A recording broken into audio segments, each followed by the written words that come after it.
Psychologie et psychopathologie du nourrisson et de l'enfant, les différentes formes du développement du nourrisson, le développement intellectuel et affectif.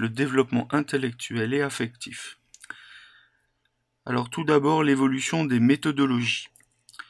L'évolution des connaissances sur le développement de l'enfant est étroitement liée à l'évolution des méthodologies.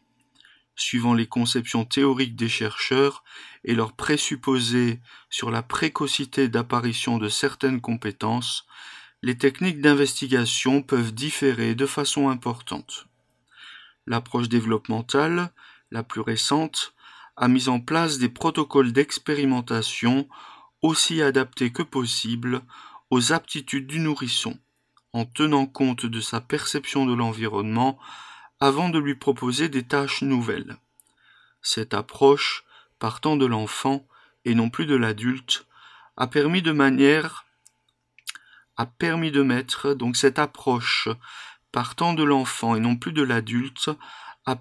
mettre en évidence des capacités insoupçonnées à un très jeune âge et d'avancer tant dans la compréhension du développement sensorimoteur que dans celle du développement affectif et cognitif, jusqu'à l'émergence de la conscience de soi. En se centrant sur les perceptions de l'enfant et sur ses compétences sociales précoces, de nombreux chercheurs ont pu mettre en évidence, au sein de protocoles expérimentaux, des aptitudes avancées chez des nouveau-nés. Les études de Piaget sur l'intelligence sensorimotrice du bébé dépassées. Donc les études de Piaget sur l'intelligence sensorimotrice du bébé dépassées. À partir des écrits de Piaget, le développement de l'intelligence a été considéré essentiellement comme une maturation, à travers la mise en place d'une série d'actions dans l'environnement immédiat de l'enfant. Dès lors, le développement de l'enfant se réalise par stades, avec un accroissement graduel des connaissances et une intégration des acquisitions nouvelles aux précédentes. Cette conception sera progressivement dépassée et combattue par différents courants et rejetée autant par les chercheurs se réclamant d'un nativisme, postulant toutes les compétences innées, que par les tenants d'un empirisme considérant que le développement réside dans un apprentissage au contact de l'environnement. Pendant longtemps, l'intelligence du bébé n'a été considérée que sous l'angle de son intelligence sensorimotrice.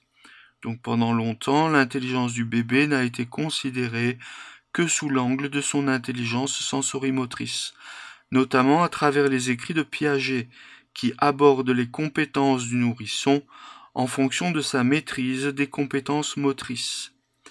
Mais l'immaturité de l'enfant à la naissance se trouve essentiellement motrice. Un important décalage existe donc entre l'appréhension de la précocité des aptitudes d'un bébé à travers ses capacités perceptives et motrices. Une intelligence perceptive. Donc une intelligence perceptive. En 1989, Roger Lécuyer défend l'idée que l'intelligence des bébés est perceptive. Une telle affirmation implique que la perception en elle-même soit intelligente et que, pendant la période concernée, l'intelligence passe nécessairement et exclusivement par la perception. La motricité lui apparaît alors davantage comme objet que comme source d'intelligence, l'objet principal de l'intelligence demeurant l'être humain. Dans une telle acception, le nouveau-né est un sujet à part entière.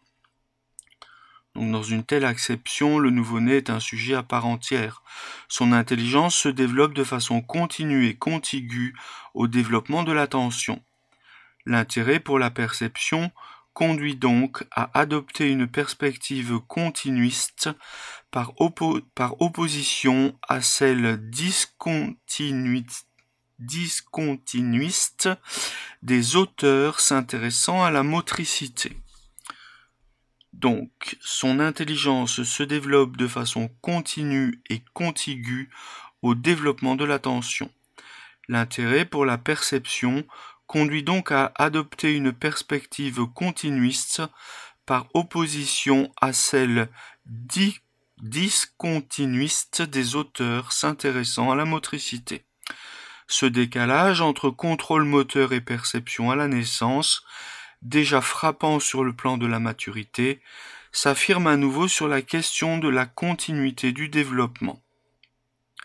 Celle-ci trouve une réponse dans le fait que tous les comportements faisant l'objet de régression possèdent une composante motrice, alors que tous les indices sensoriels et cognitifs utilisés par les chercheurs montrent un développement continu des capacités perceptives. Je reprends. Ce décalage entre contrôle moteur et perception à la naissance, déjà frappant sur le plan de la maturité, s'affirme à nouveau sur la question de la continuité du développement. Celle-ci trouve une réponse dans le fait que tous les comportements faisant l'objet de régression possèdent une composante motrice, alors que tous les indices sensoriels et cognitifs utilisés par les chercheurs montrent un développement continu des capacités perceptives. Le bébé naît dans un monde social où il a été attendu, pensé et parfois désiré. La naissance constitue une rencontre entre un être et une idée sur cet être. Le maternage joue un rôle clé dans lequel les parents possèdent des savoir-faire qui placent les nourrissons dans les meilleures conditions cognitives pour leur développement. Une telle conception permet d'approcher différemment l'évolution de développement d'un jeune enfant, en utilisant ses perceptions pour comprendre le monde et décoder les différentes modalités des interventions extérieures, afin notamment de fournir des réponses adaptées. Dès lors, le comportement de l'enfant apparaît indissociable de la nature des éléments présents dans son environnement immédiat, ceux-ci venant l'influencer tandis qu'il s'efforce de les maîtriser. Le développement de l'intelligence sociale. Le développement de l'intelligence sociale. La conception des développementalistes. Un ensemble de recherches sur les perceptions sociales des enfants a utilisé des expérimentations visant à perturber la communication entre l'enfant et son environnement immédiat. Des chercheurs ont ainsi étudié la régulation des émotions à travers les interactions entre des enfants de 2 mois et leur mère, en perturbant le style de communication de la mère. Les résultats issus de ces études attestent d'une fine sensibilité chez de très jeunes enfants, entre 6 à 12 semaines, à la qualité affective immédiate du comportement maternel. Il apparaît aujourd'hui que de très jeunes enfants détectent des variations subtiles dans le comportement de leurs donneurs de soins et sont bien davantage perturbés par les réactions insolites que par les séparations inévitables. Pour ces auteurs, cette coordination étroite du comportement de la mère et de celui de l'enfant implique l'existence d'un cercle de communication émotionnelle. La régulation des états personnels et affectifs n'est donc pas un processus linéaire, au sein duquel le comportement de la mère déterminerait celui de l'enfant. Chacune des réponses de l'enfant est identifiée par la mère comme une réponse active et significative, et provoque en elle des réactions en miroir conséquentes.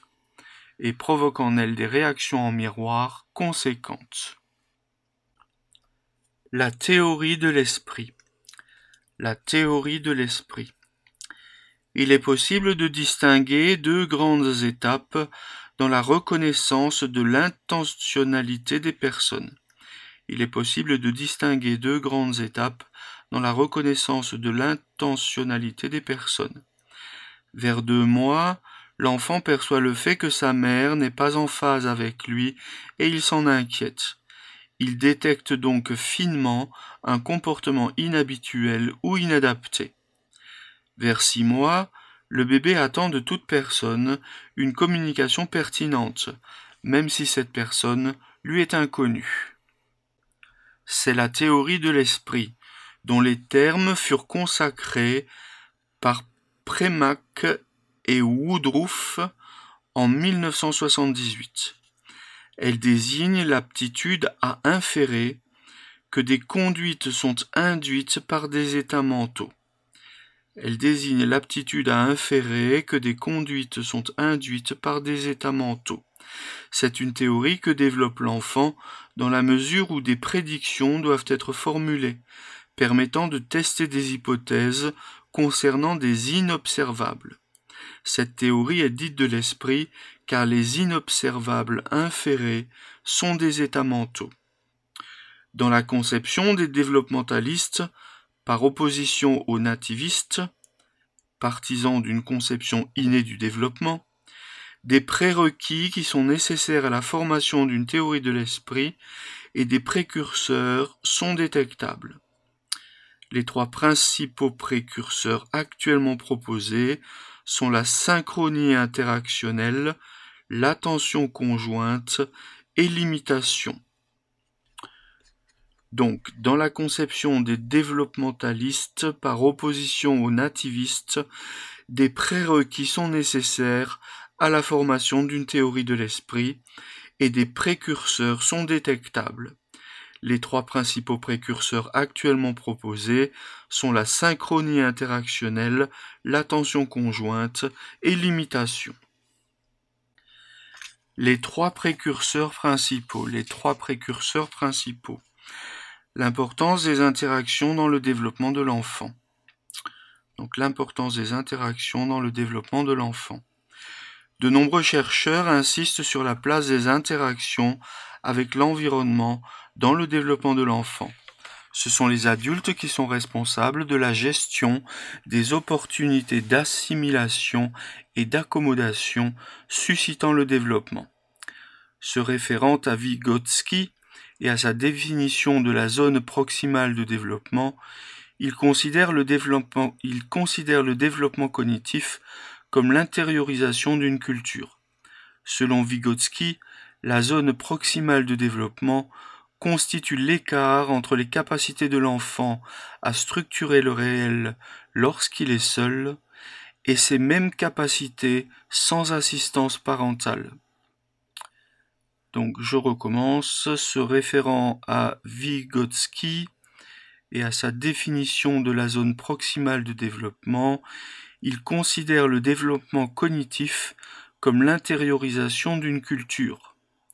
La zone proximale de développement constitue l'écart entre les capacités de l'enfant à structurer le réel lorsqu'il est seul et ses mêmes capacités sans assistance parentale. Ses parents pour piloter son développement, sans parents pour piloter son développement, l'enfant ne progresserait guère. La validité de ce modèle est à l'heure actuelle bien établie pour l'enfant d'âge préscolaire et scolaire, mais son application aux premiers mois de la vie doit parfois être nuancée. Les auteurs remarquent que tous les bébés, sauf pathologie grave, arrivent au terme du stade sensorimoteur et accèdent au cours de la seconde année à la fonction symbolique et au langage. Quelle qu'ait été la variabilité des expériences individuelles et le rythme des acquisitions. Néanmoins, le développement du bébé dépend, pour une part variable selon les domaines, de la manière dont les parents l'anticipent et le définissent.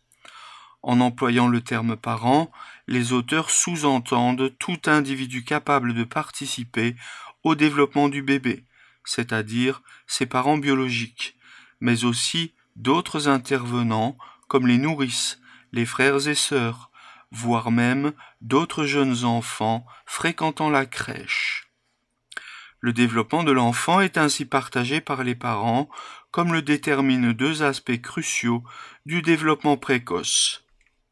Si immature que soit le nouveau-né, il est d'emblée considéré comme un être humain qui émet des signaux et attend des réponses, donc un partenaire avec lequel on peut communiquer. Les parents soutiennent l'activité du tout petit, même s'il ne s'agit pas encore de résoudre des problèmes ou d'utiliser efficacement le langage. Des mécanismes de base, comme la focalisation de l'attention, peuvent bénéficier de l'étayage parental. Je recommence, les parents soutiennent l'activité du tout petit, même s'il ne s'agit pas encore de résoudre des problèmes ou d'utiliser efficacement le langage. Des mécanismes de base, comme la focalisation de l'attention, peuvent bénéficier de l'étayage parental. La distinction objet-personne et l'apparition de la permanence de l'objet. À travers l'emploi de méthodologies nouvelles, la distinction entre objet et personne, ainsi que l'apparition de la permanence de l'objet, se sont avérées plus précoces chez le nourrisson qu'on ne les avait évaluées jusque-là. Dès l'instant où différents indices multimodaux sont fournis au bébé, la distinction personne-objet apparaît extrêmement précoce, dès le 2e ou le 3e mois de la vie. À cet âge, l'enfant se montre déjà capable, dans certaines circonstances, de reconnaître des spectacles déjà vus et d'anticiper l'effet d'une action.